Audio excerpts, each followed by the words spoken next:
kandi singe ngenyine wafashije benshi. Muranyihanganira. Ihangane komera.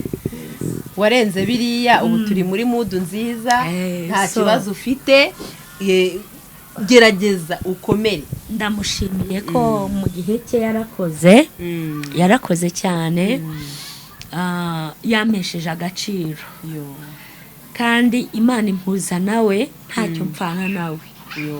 Niwe muntu wa mbere wampaye miliyoni y'amanyarwanda, nyafata mu ntoki. Imana imumugisha n'ukuri. So mami merci. Imana iguha umugisha. Ni pastor muri revival. Imana iguha umugisha, kandi Imana yamuhaye umugisha by the way.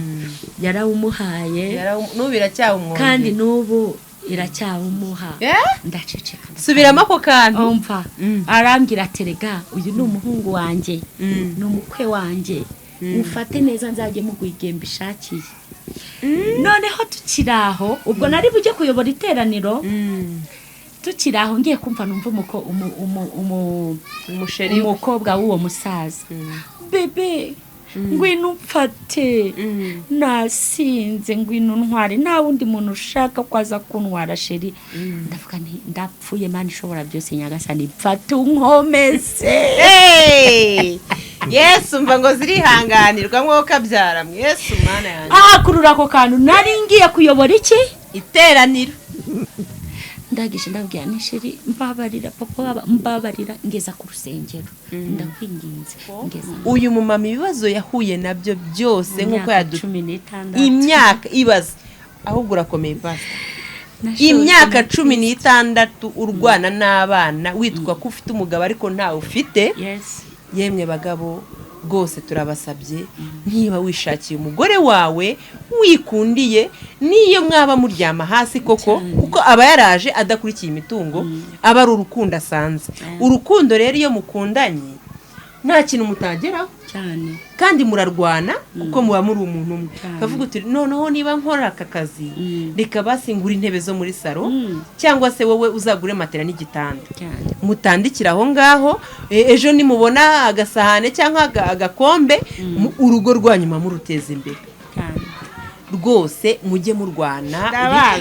Ndashaka kukubaza, izi saha tuvugana ufite umugabo? Nta mugabo mfite. Icyo ni cyo ngubashije cyonyine. Icyo ni cyo ngubashije cyonyine. Ndabizi ko ntawe ufite. Nagira ngo nanjye mbimenyesha abakunzi banjye, kugira ngo ngenda abona ahubwo ari bwo ugeze gushaka. Ndabona ari bwo ugeze gushaka. Ubu ngubu warasobanukiwe, ubu ntago impande zose warahaba muri Canada rwose. Imana navuga ngo mami, iyo Imana igucishije Canada cyangwa Australia cyangwa Amerika, ibyo bihugu nibyo nshaka kugira ngo binkorere umuti. Mami, ndagira ngo wenda ntangariza abantu badukurikiye, dufite igihozo, dufite utwomora. Kandi yagucishije mu bintu nk'ibyo, hari ukuntu agenda komora kugira ngo uretse avuga ati nabiheraye. Umwana ntigeze menya urukweto, umwana nyina wenda yarambwiraga ati abaye wa mbere ntamuhe na bombo ya 500. Kavuga ati naheraye, akabura hera agapfana gahinda cyane. Turakangurira abapapa kwita ku ngo zanyu, mugakunda umugore. Uriya umugore turi nzabya zoroshye. Umugore niyo wamuha mukaru, umugore niyo wamugura akashikarete ka 500 cyangwa kijana, just love. Mukundanye, niyo yakwambara kenda ka make, ariko akamenya kugakorera isuku, ukamenya gutegura urugo rwawe, ukamenya management y'urugo rwawe, ukamenya ati uyu munsi twabuze iki, ariko ejo ndatekereza tuzakibona duciye muri ubu buryo. Ukomeze wowe uri murageragezwa uyu munsi, ndagira ngo nkukomeze wowe ubuze umwanzuro wafata uyu munsi. Gisha Imana inama, ntaho yagiye iracyakora. Ugutwi kwayo ntikwapfuye ngo kunanirwe kumva, kandi ukuboko kwayo ntikwabaye kugufi ngo unanirwe gukora. Gisha Imana inama, wikumva amabwire y'abantu, abantu barayobya abantu barashukana, ariko Imana ntiyagushuka, Imana ntiyakoshya, ahubwo Imana ikwereka icyo gukora cya nyacyo. Kandi ndagira ngo mbatangarize ntimwumve nabi, Imana nta gisenya ngo ahubwo irazikomeza. Ahubwo mbabwije ukuri, hari abantu twagiye twambara imbusane bitewe n'ibihe twari turimo cyane ako kana, ariko hari amahirwe. Ngira ngo muramubona ko ari umumama cyangwa pastor ufite urugo n'abana. Uyu mwanya wa none turagira ngo atubwire ubuhamya, urugendo yagenze, cyangwa se mu rugo rwe uko yashinze urugo, ubuzima bw'abamama, uburyo ibyo yahuye nabyo, cyangwa se adusangize ubuhamya afite muri we bwatwubaka kandi tumuteze amatwi. Murakoze cyane, Imana ibaha umugisha. Ndagarutse nanone. Icyo nakubwira wowe udukurikiye, ndashaka kukubwira ngo nta kure wagera Imana itagukura, na buzima wabamo Imana itaguhindurira, ijisho ryayo rireba kura umwana w'umuntu atabasha kureba, nawe Imana irahareba. Impamvu ndirimbye iyo ndirimbo, nta buzima wabamo Imana itaguhindurira. Ndagira ngo mbahe ubuhamya bukomeye, ndetse agace gato tuzagaruka. Reka ntangire, nakuze ndi umwana w'imfubyi, ntabwo twagize amahirwe yo kurerwa n'ababyeyi. Imfubyi ndabakomeje, hari imfubyi twabayeho nabi, abandi bagira amahirwe yo kugira imiryango ikomeye, wenda irabafasha babaho neza. Ariko ndagira ngo nkubwire Pastor Soso wicaye aha, nanyuze mu buzima bukomeye, butoroshye, bukomeye. Ndabyibuka naje gutabarwa n'umukozi wadukoreraga mu rugo, ubwo nari mbuse epfo na ruguru. Arangije arambwira ati Soso iwanyu bamfashe neza. Naramukundaga cyane, yitwaga Betty, kumuvuga nta banga ririmo, arabizi. Arambwira ati Soso ntago nabona ubabaye, ntago nabona usufuye. Icyo gihe nari ngeze mu myaka 13, ndibuka gutyo.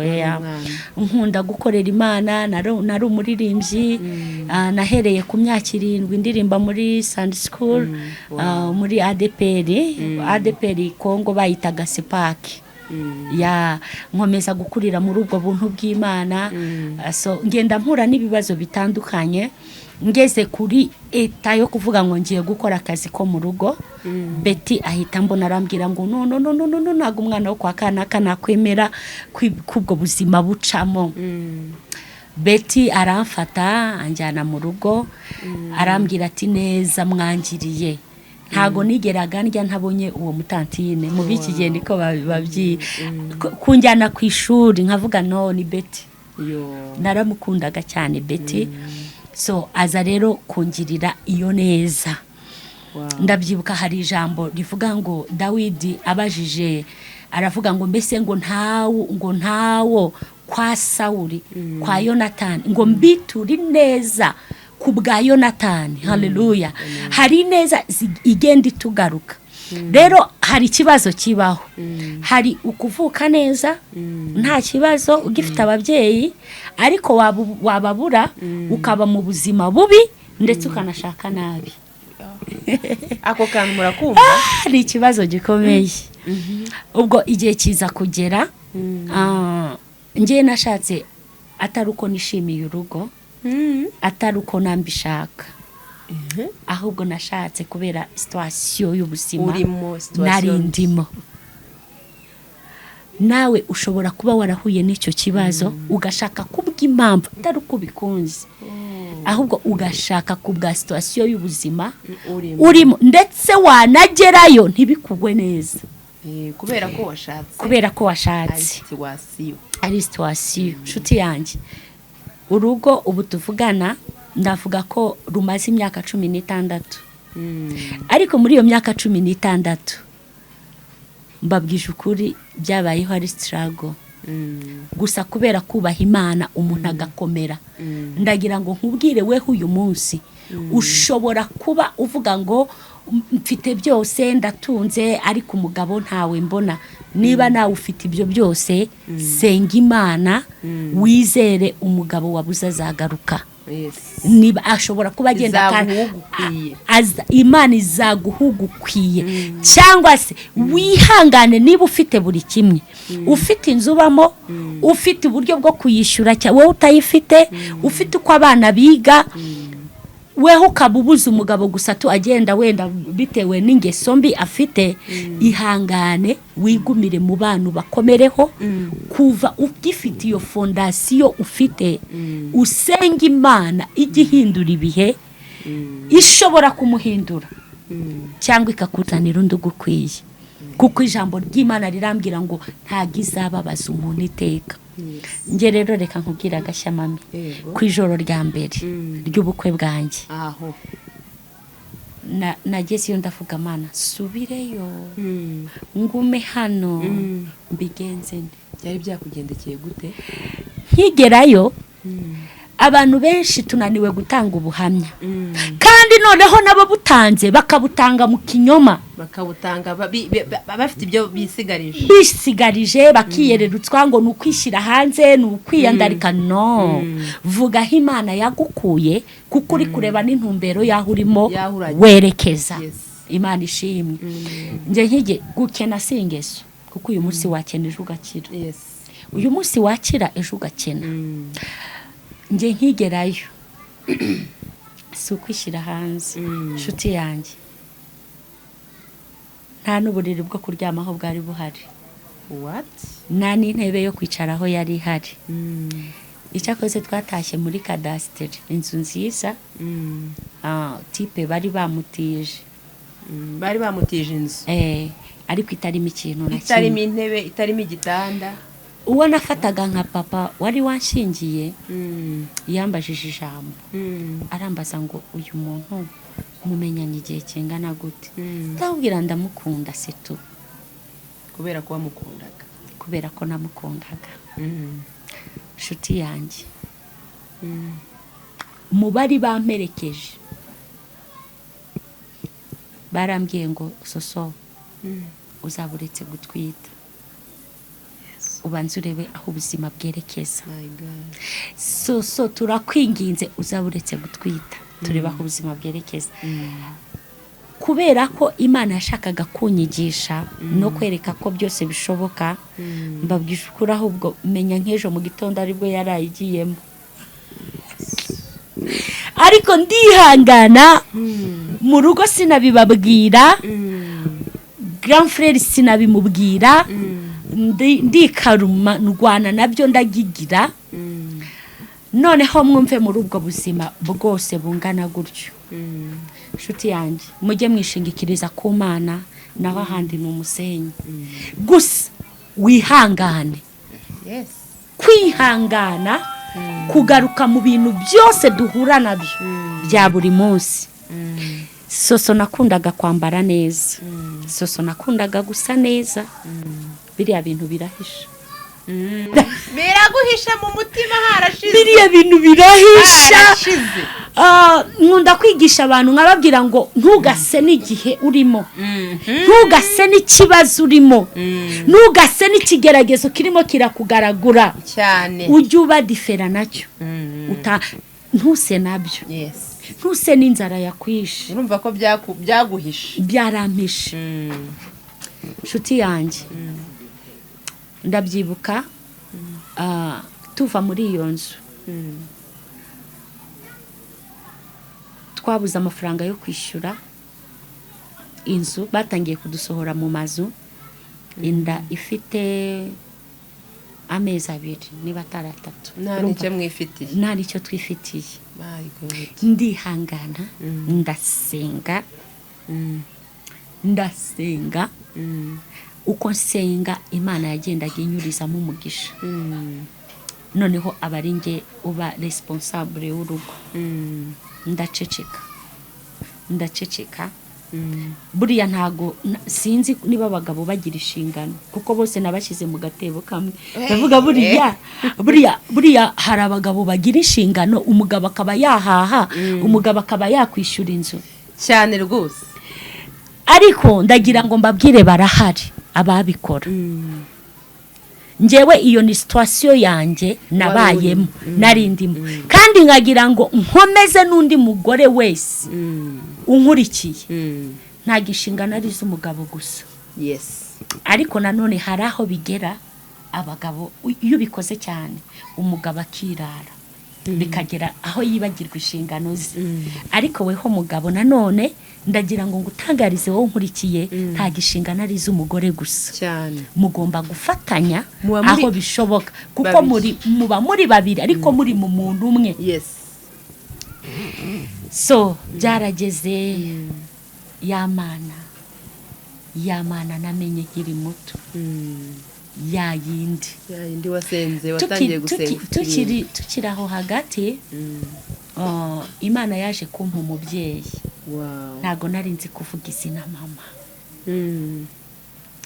mama nureba iki kiganiro ndagushimiye mama aho uri hose ubonye umukobwa wawe rwose uvuga ati Mana warakoze mwana era Felicite sinzamwibagirwa ni imfura mu mfura ni umubyeyi mu babyeyi na mama aho ari mu ijuru mushimiye mama yambereye mama na n'uyu munsi mu bana be anyita umwana so merci ndagira rero ngo mbabwire muri ubwo buzima bwose mama yambaye hafi aranyihanganisha akajya mbwira sosokomera ubaka ihangane ese ntuzi Imana yawe ndayemera just ambera inkomezi ahagarara koko aho mama wanyibarutse yagahagaze ikibazo ukagira umuntu ukuganiriza cyangwa ugukomeza ururahuka cyane noneho ndagira ngo mbabwire ko muri iyi si abantu bose badafite imitima ya kinyamaswa hari abantu bagifite umutima w'ubumuntu hari abantu bagifite umutima w'ubumana uyu mubyeyi uyu munsi n'abana banjye mbabwira ko bafite nyirakuru yambereye umubyeyi ndongeye ndamushimiye kandi aho ari hose so muri urwo rugendo rungana gutyo narikarumye ndagira ngo mbwire famiye si ngombwa gushyira urugo rwawe hanze si ngombwa kuvuga ibibazo urimo ako kanya situwasiyo y'urugo rwawe nagize ibanga nta muntu nigeze mbwira ibibazo byanjye nta muntu nigeze mbwira ibyo ndi gucamo icyo akoze sinihanganiye kubona abana baburara hari aho byageraga nkasaba wama 2 wama 1,000 kandi uwo nasabaga ntiyanyimaga by the way Imana ibaha umugisha abantu mwese mwitwa ngo mwakoreye umugisha murengera abana ngo Imana ibaha umugisha byageze aho muri iyo situation yose umugabo aza kubona akazi keza kubera gusenga narasenze bigera ku rwego yari umumotari bigera ku rwego ayivaho moto atwara vice mayor w'umujyi icyo gihe Imana yabimbwiye mbabaye ndi gusenga nari mu mazi ahantu Imana irambwira ngo humura binduye amateka y'ubuzima bwanyu ariko we ntiyamenye ko ari muri wa mugisha Imana yaduhaye umva yarakugenderaga umugisha nanasengeye shuti yanjye nawe iyo situation ushobora kuba uri murayicamo uyu munsi ariko komera ndagira ngo nkubwire ngo nta kitagira iherezo cyane so ikintu yankoreraga yaragendaga akanywa karariyo igihe cyo kwishura inzu cyagera akoresha uko nshoboye nkishura inzu icyo si ikibazo ahubwo ikibazo kihari nuko yagendaga akapfusha ubusa ayo mafaranga yakaturengeye nanone akaba ari njye bigarukaho numva icyo kintu kirandemereye ntabwo ari cyiza pe numva noneho ikindi kintu cyandemereye nkumva ndapfuye ndashize cyandemereye nabwira buri wese ufite imbaraga zo kukihanganira azihangana, ariko ibi bintu ntabwo sinzi ababishobora niba kitoroshye, ntabwo cyoroshye mami. Urumva umugabo byageze aho arirara,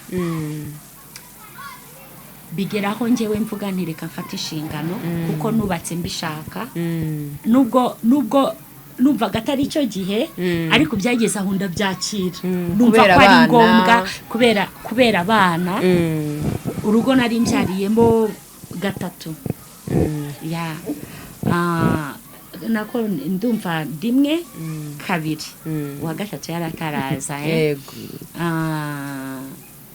Ndihangana, ariko icyo kintu kiza kungora.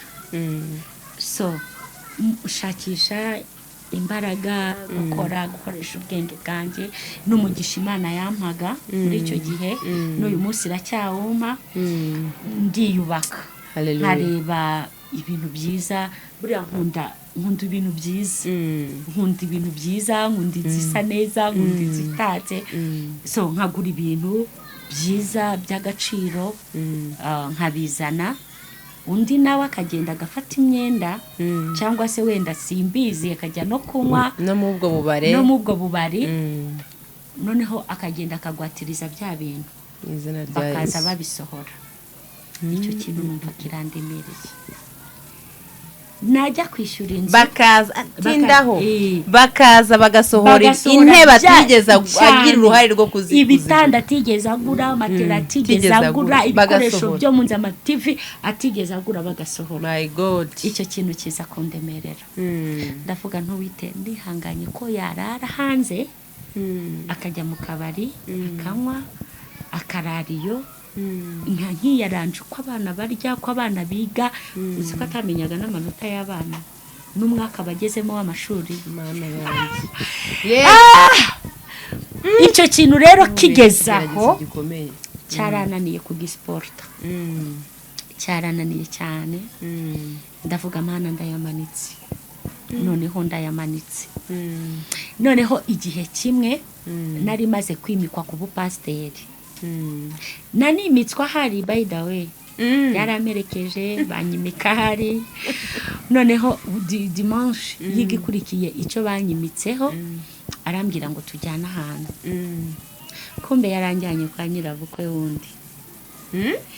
Tugezeyo baranyakira, bamaze kunyakira, umusaza arambwira ngo ngwerega ngo uyu ni umukwe wanjye, ni umuhungu wanjye, ngo mfate neza nzajye muguha igihe mbishakiye.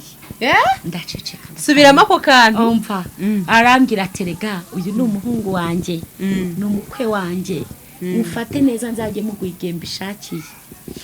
Noneho tukiraho, ubwo nari bujye kuyobora iteraniro, tukiraho ngiye kumva numva umukobwa w'uwo musaza, bebe ngwino mfate, nasinze, ngwino ntware, nta wundi muntu ushaka kwaza kuntwara sheri. Ndavuga nti ndapfuye, Mana ishobora byose, Nyagasani mfate unkomeze. Yesu mva ngo zirihanganirwa nk'uko abyara mu Yesu Mana yanjye. Kurura ako kantu nari ngiye kuyobora iteraniro.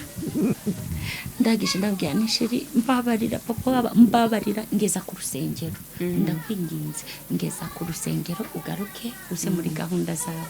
Babwese ko warunzanye kwa nyoko bukwe, niyo bampuburoye waruje ngo banyice, warunzanye mu ruhe rwego. Sha numva ndababaye. Mwabadamu mwe ndimo ndababwira imbaraga zo kwihangana, ndimo ndababwira situation y'ubuzima bwose naciyemo, n'ukuntu Imana yashoboje kubyihanganira. Ubwo buzima mbumazemo imyaka 16. Uranyumva? My God. Nta misozi, nta n'inyanja, nta bihe byabuze umugambi w'Imana kuzura, kuko ukuboko k'Uwiteka guhora kuba mushaka bose ngo abagirire neza. Yesu ashimye cyane. Nabibwiye mama, arambwira ati koko n'ukuntu uriya mukwe mbona yitonda ntaritonda ariko mama agira mabi ntago abamama babyumva neza, ba mama bacu aba yumva ko wenda umwana we ari we komera shikama ubaka niko zubakwa, ariko ndagira ngo mbabwire aka kantu, nubona mugenzi wawe yasenye usamenye ko hari intambara yarwanye wowe utazi. Mbabwije ukuri abadamu dukunda ingo zacu cyane cyane iyo warubyariyemo kugira ngo ufate umwanzuro wo kurusohokamo. By the way, haba hari impamvu kandi ifatika ikomeye ku buryo ushobora guhagarara hari ukayibwira umuntu nawe akabyumva. Ntago umugabo wasenye yapfa gusenya, haba hari impamvu. Ntabwo umugore wasenye yapfa gusenya, haba hari impamvu. Ariko nkababwira ngo haracyari ibyiringiro, ku igiti cyatemwe cyakongera kigashibuka, ngo kandi kikera imbuto ziruta iza mbere. Haleluya. Ndashima Imana rero yanyujije muri ibyo byose, ikanshoboza kurwana iyo ntambara, ikanshoboza kurwana urwo rugamba. Umwaka waratambukaga kansaba imbabazi ati nukuri sheri nzahinduka, undi ukaza bigakomeza kwa kundi, bigakomeza kwa kundi. Noneho byagezaho njyewe ubwanjye nagira amahirwe nkabona aho ari, nkamubwira nti ndaje nanjye turarana aho ngaho. Sinzi ibintu bitaga niba ngo ari ibyoto niba ari ibiki, sinzi abazimu baba baterekera. Buri abantu banywa inzoga bagira ibyabo, ibaze kubacanira umuriro banywa inzoga bukarinda buke. Iyo bicaye kuri uwo muriro ntibamenye igihe bwakereye, bakomeza haba harimo agashyuhe. Satani rero afite imbaraga. Shuti bagore beza, babyeyi beza, twebwe turi ba mutima w'urugo, kandi Imana yaduhaye imbaraga zikomeye zo gusiporta cyangwa zo gupeza ibibazo biruta iby'abagabo bashobora gupeza. Twebwe abamama turemanywe kwihangana gukomeye. Hari ibyo wakwihanganira umugabo atakwihanganira, kandi ari we ubiguteza. Ariko ndagira ngo mbabwire ngo mukomere, mushikame. Niba mu bigeragezo 10 harimo 7 cyangwa se harimo 5, reka dushyire kuri balance, harimo 5 bishobora kuba bishobora kuba byagutera kwihangana, ibindi 5 ari ibibazo. Ndakwinginze komera, haracyari amahirwe yo kuba ikiza cyatsinda ikibi. Ariko niba ari 100% cyangwa nka 80% ubona ari 2 gasigaye, nabwo ihangane uhanyanyaze ubiha amahirwe. Nibiba too much bikaba 100% urekure cyane. Ibyo mbabwiye n'ukuri. Hari impamvu mvuze gutyo. Impamvu mvuze gutyo nuko byagezaho mbona nta bundi butabazi nsigaranye. Mbona abantu bose narabasabye, mbona abantu bose narabatakiye, mbona amaboko yaramfashe yarandikuye, ariko nasigaranya y'Imana wa. Amina. Haleluya. Uyu munsi wa none Pastor Soso kubwira ibi, undebye wabona ntarigeze nyura no muri ibyo bibazo. Sinsa neza. Urasa neza, uri mwiza, ufite ahubwo ubu ngubu niba kureba cyangwa akumva agira hakubonera, ubu wicuza wa mugabo we. Ndagira ngo mbabwire mwihangane. Kandi abagabo bameze gutyo cyangwa abagore bameze nk'uwo mugabo mvuze nabonye mu buzima bwanjye, baragusebya bakaguharasinga cyane. Ntashobora kuza kuvuga ukuri, ashakisha icyaguharasinga ngo kigusiga icyasha. Berega ntago yakwivuga nabi, abagomba kuvuga wowe nabi kugira ngo nyine agusebye, n'uzakubona azavuga ati rwara kunaniye, kandi nyamara igisubizo muri wakize cyakuvanye mu rugo. Rero ntibyarangiriye aho. Igihe cyaje kugera ngiye biba too much, bigera 100%. Ndavuga ntuwiteka ndarikuye. niba ari abagore bahagaze ku rugo rwabo soso ndimo umugore ndabyibuka kuva n'abana nawe yigeze angurira ikanzu imwe ntwite imwe ntazi uko nambaye ntazi ubwo se abisi ubwo nk'abo bana mwari mwabyaranye mutaratandukana wowe mugabo utabashije kugurira umugore wawe byibura agatenye niyo kaba ari aka 5 cyangwa ari ak'icumi umita ntekereza abo bana bo ubagurira iki ubafasha iki kandi ko nta ruhare baba baragize kugira ngo mubabyare nkubwije uko imana yagiye imbanira imana yagiye imbanira imana yagiye impa inshuti kandi zikomeye z'umumaro ubuzima nanyuzemo bwampuje n'abakomeye ubuzima nanyuzemo bwanyicaje aho ntagombaga kwicara umugabo atabigizemo uruhari nta muryango wanjye wabigizemo uruhari imana yonyine irihagurukira ubwayo ikoresha abakomeye kugira ngo mbeho ikoresha abakomeye kugira ngo abana babone aho baba ndabyibuka ndi kwa muganga ku mwana wa kabiri nimbabwira ko uwanjyanye kwa muganga nagiye mu cyumba cya VIP yazanaga ibyo kurya ibitaro byose bigahumura mbere y'uko ajya ku kazi imana ikuduhera umugisha wowe wafashije pasiteri uyu nguyu mureba mu maso yanyu uzi neza ko hari igikorwa wamukoreye cyiza tugusabiye umugisha hano kuri Rita TV show mami ndagusabira umugisha ndagukunda uri umuntu ukomeye ariko uca bugufi kandi si njye njyenyine wafashije benshi muranyihanganira ihangane komera warenze biriya ubu turi muri mudu nziza nta kibazo ufite gerageza ukomere ndamushimiye ko mu gihe cye yarakoze cyane yamesheje agaciro kandi imana impuza nawe ntacyo mpfana nawe niwe muntu wa mbere wampaye miliyoni y'amanyarwanda nyafata mu ntoki imana impumugisha n'ukuri so mami merci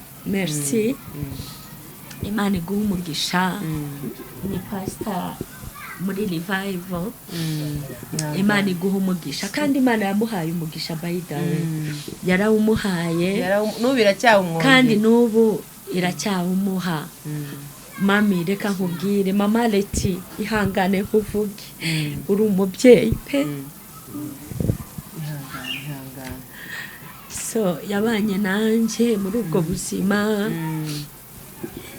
ihangane mu ijuru hari imana kandi mwebwe mukurikirana Rita TV show mujye mwumve buno buhamya burabaha icyerekezo cyangwa no kwihanganira ibigeragezo kugira ngo bitume munesha izi saha n'umubyeyi mwiza ushimishije afite abana bameze neza bariga nta kibazo bafite rwose imana kandi iracyakomeje kumureberera neza yes mama Leti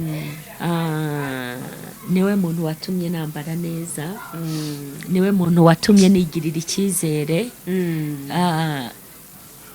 niwe muntu wangaburiye ibiryo byiza mama Leti uri umubyeyi reka ngushimire ndi kuri kamera uri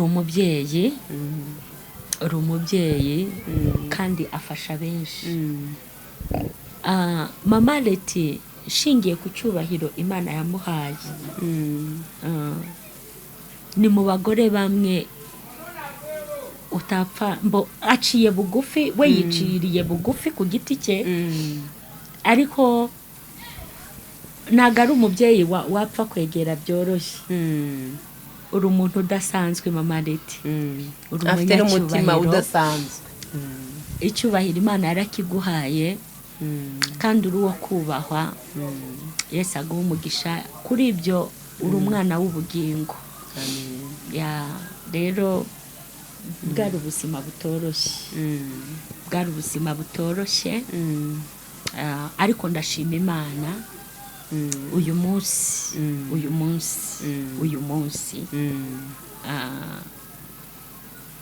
uyu munsi wa none ndahumeka amahoro. Amina. Ndahumeka amahoro, ndahumeka ishimwe. Uyu munsi wa none ni kwa kundi bavuga ngo Imana ngo iragutwaza igasa naho igukuyeho umutwaro wari wikoreye. Ndashima Imana ko umuririmbyi yaravuze ngo iri ni itangiriro ry'umunezero wanje, aha ni umutwaro wamvuye ku mugongo. Ndashima umusaraba, ndashima yamva nziza, ariko cyane cyane ndashima umwami Yesu, kugeza ubwo nageze ahantu heza cyane hangiriye umumaro, ntazibagirwa ukundi. Ndashima umusaraba, ndashima yamva nziza, ariko cyane cyane yoyo ndashima umwami Yesu. Haleluya. Imana ishimwe cyane. Ndashima Imana ko hari umutwaro yankuye ku mugongo. Ndashima Imana ko yamaye gufata umwanzuro nari ngiye gupfa. Wari ugiye gusara? Nari ngiye gusara ngo ntoragura amashashi. Ntago ari umwanzuro wari woroshye. Ntago wari woroshye pe. Ntago ari umwanzuro wari woroshye. Ariko nkubwije ukuri, hari abantu batazapfa bahindutse. Kandi ibyo wabakorera byose, nubona uwo muntu nta mpinduka umubonamo, uzamusengera umwereka Imana, nurangiza uyoboza Imana inzira. Ntuzicire inzira, ntuzumva amabwire, ntuzumva icyo abantu bavuga, ahubwo uzumva icyo Imana ivugana nawe. Ndagira ngo nkukomeze wowe urimo urageragezwa uyu munsi. Ndagira ngo nkukomeze wowe ubuze umwanzuro wafata uyu munsi. Gisha Imana inama, ntaho yagiye iracyakora. Ugutwi kwayo ntikwapfuye ngo kunanirwe kumva, kandi ukuboko kwayo ntikwabaye kugufi ngo unanirwe gukora. Gisha Imana inama, wikumva amabwire y'abantu.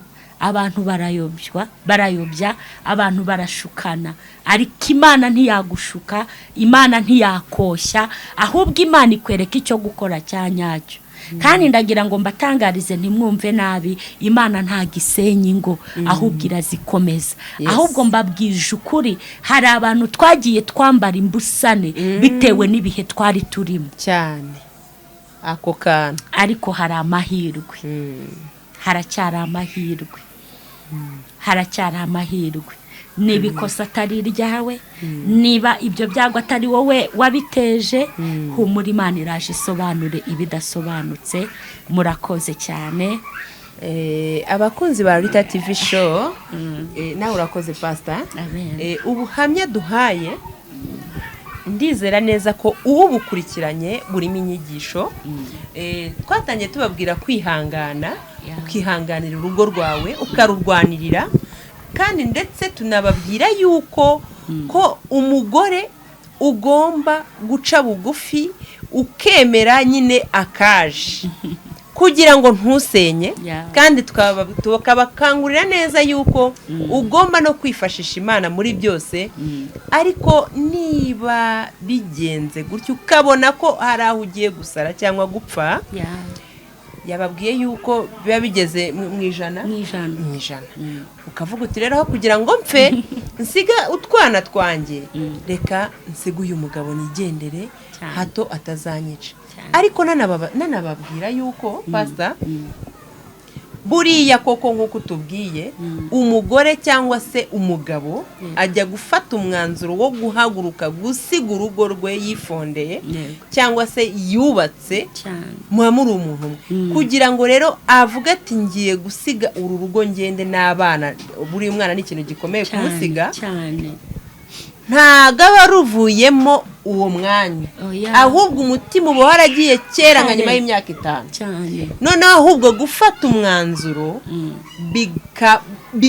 bikamubana ikibazo akawufata buri munsi avuga ati ngende mbireke umwana wanjye bizagenda gute bikini ariko mbereka yuko uyu mumama ibibazo yahuye nabyo byose nk'uko imyaka ibaza ahubwo urakomeye pastor imyaka 16 urwana n'abana witwa ko ufite umugabo ariko ntawe ufite. yemwe bagabo rwose turabasabye niba wishakiye umugore wawe wikundiye niyo mwaba muryama hasi koko kuko aba yaraje adakurikiye imitungo aba ari urukundo asanze. urukundo rero iyo mukundanye nta kintu mutageraho kandi murarwana kuko muba muri umuntu umwe kavuga uti noneho niba nkora aka kazi reka basingura intebe zo muri salo cyangwa se wowe uzagure matera n'igitanda mutandikira aho ngaho ejo nimubona agasahane cyangwa agakombe urugo rwanyuma muruteza imbere rwose mujye murwana. Rita TV show ibakangurira kudasenya ingo kuko ahanini n'abana babigiramo ikibazo gikomeye kubaho witwa ngo nari mfite papa ari kwiza isaha ntago andi ruhande kandi agenda yumva neza amakosa y'umubyeyi yakoze. icyo gihe abana iyo bakuze pastor baba bafite memoire yo gutekereza se papa yaradutaye adutana na mama izi saha niba yarabaye minister umwana nta kintu yamufasha kubera aravuga ati mama se ko yarwanaga kugira ngo abone pampa ya 500 cyangwa akarobo k'isukari kugira ngo tumwe ko ka mukaru turebe ko bwacya papa wenda yarahembwaga 300 ntabashe gutanga inusu y'isukari ku bana 4 cyangwa 3 ubwo uwo mwana azakugirira urukundo. nje ntekereza ko nta rukundo yakugirira. rero nibuze ngo ugiye gufunda umuryango ugiye gushaka umugore tekereza 6 cyangwa 12 uvuga uti niba ngiye kubaka urugo rwihambireho niba munaburaye umugore amenye neza ko mu buraye ariko nta rwango ruri hagati yanyu muri babiri murwane niba munasaba niba munavuga ati mpereza gafaho undi mpereza gasukaraho muhurize hamwe urukundo nirwo rwa mbere. menyesha n'abantu twumvishe buno buhamya ngiye bunkoze ku mutima abantu mwese mugira neza abantu bababaye mugirira neza abantu bababaye kandi nabagiriye uyu mumama neza mu izina ry'isumba byose tubasabiye umugisha kandi ntibizagarukira aha n'abandi twese natwe tubyumvisha uyu munsi ushobora guhura n'undi utari uyu mumama ukamufasha bitewe n'ikibazo ubona afite kandi nk'umumama buri iyo umumama kuganyiye hari ahantu bigukora iyo wabyaye iyo ufite urugo ibyo ari byo byose hari ibibazo ugenda uhura nabyo bikakwigisha ni buriya hari n'igihe uba ufite amafaranga urugo rwanyu nta kintu rubuze ariko hari aho uba waraciye ukavuga uti nanjye naraburaye numvishe uko inzara iryana cyangwa umwana wanjye yabuze school fees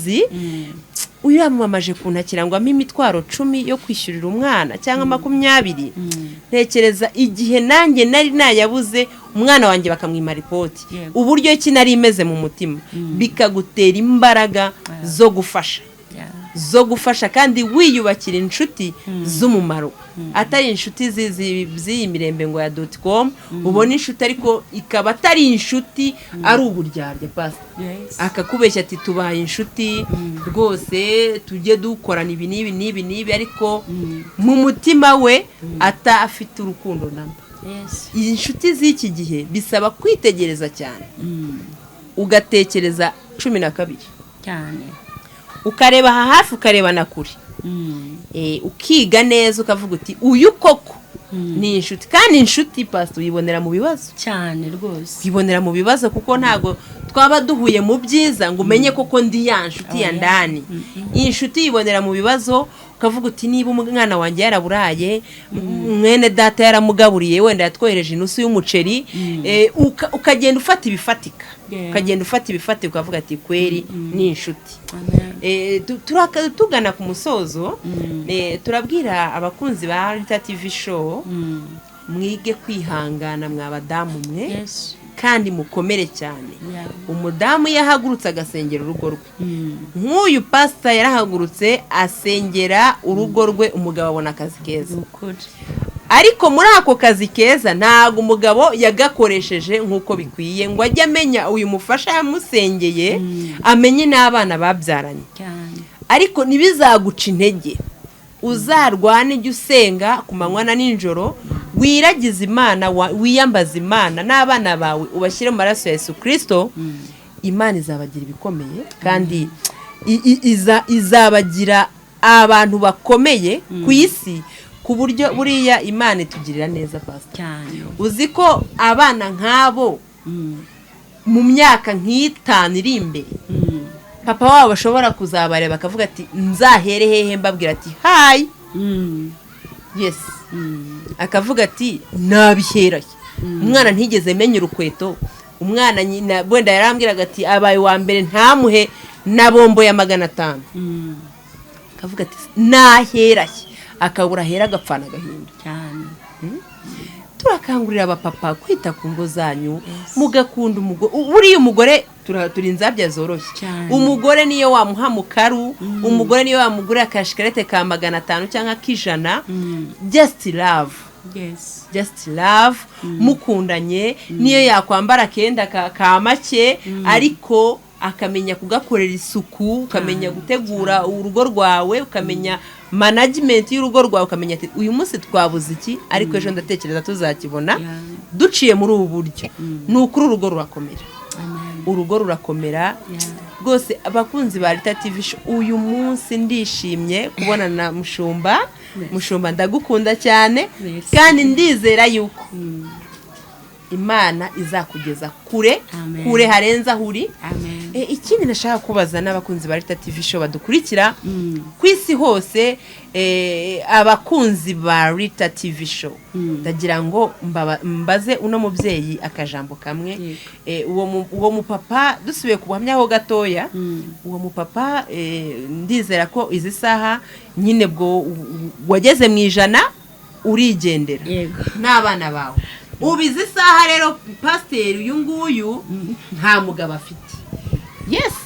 Ntago mbeshya, ndababwiza kuri bakunzi ba Rita TV show, mbamenyesha ngo yewe mugabo uzi neza ko ukomeye, uri mu mbaraga, mbese ufite ibitekerezo bizima, ko ntago twaremewe gukomereka.